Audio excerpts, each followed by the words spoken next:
भारत के करोड़ों युवाओं का सपना एक लीक से बह गया है। उस भविष्य की कीमत चंद घंटों में पहुंच सकती है। भारत में 70 से अधिक बड़ी परीक्षाओं के पेपर लीक हुए। नमस्कार, मैं हूं राजा और आप देख रहे हैं RR नेटवर्क। भारत के करोड़ों युवाओं का सपना एक लीक से बह गया है। क्या आपने कभी सोचा है कि जिस परीक्षा के लिए एक छात्र साल भर रातों की नींद और चैन कुर्बान कर देता है, उस भविष्य की कीमत चंद घंटों में व्हाट्सएप पर तय हो जाती है। साल 2014 में जब अच्छे दिन का वादा किया था, तब युवाओं को लगा था कि सिस्टम सुधरेगा, लेकिन आज 2026 है और हकीकत ये है कि भारत का परीक्षा तंत्र ICU में है। आज हम डेटा के साथ बात करेंगे और पूछेंगे केंद्र की बीजेपी सरकार से कि न खाऊंगा न खाने दूंगा का नारा देने वाले प्रशासन के नाक के नीचे करोड़ों छात्रों का भविष्य कैसे बेचा जा रहा है। आंकड़ों पर गौर कीजिए, ये आंकड़े झूठ नहीं बोलते। 2014 से 2026 के बीच भारत में 70 से अधिक बड़ी परीक्षाओं के पेपर लीक हुए हैं। 2015 AIPMT जो अब नीट है का पेपर लीक हुआ, सुप्रीम कोर्ट को परीक्षा रद्द करनी पड़ी। 2017 SSC CGL का महालीक, जिसके खिलाफ छात्रों ने महीनों सड़कों पर प्रदर्शन किए।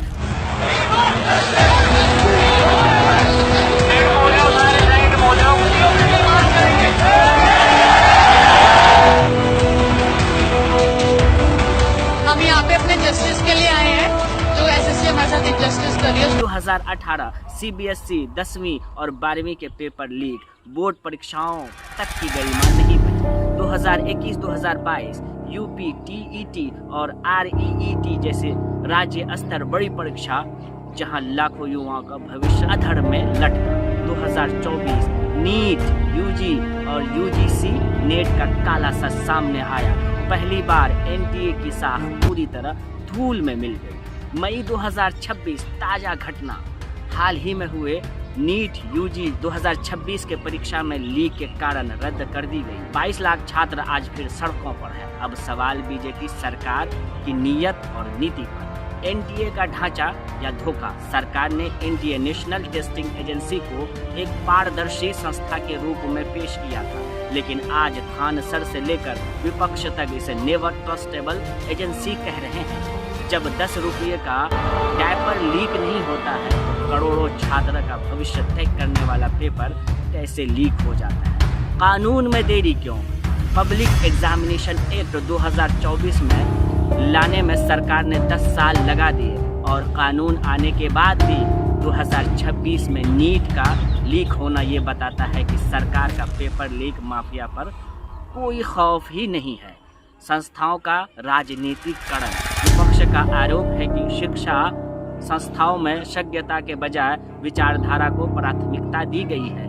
क्या यही कारण है कि पेपर लीक के पीछे माफिया और प्रभावशाली लोग आज भी सलाखों के पीछे नहीं है? ये सिर्फ डेटा नहीं है, एक माँ की उम्मीदें हैं जिसने गहने गिरवी रखकर बच्चों को कोचिंग भेजी। ये उस पिता का पसीना है जिसने दिन रात भर मेहनत की। पटना के एक छात्र की कहानी याद है, जिसकी माँ की मौत के बाद भी ये लड़का घर नहीं गया और पढ़ता रहा, सिर्फ इसलिए कि डॉक्टर बनकर घर की स्थिति सुधरेगा। आज उस छात्र से सरकार क्या कहेंगी? सॉरी, पेपर लीक हो गया है, या फिर से तैयारी करो।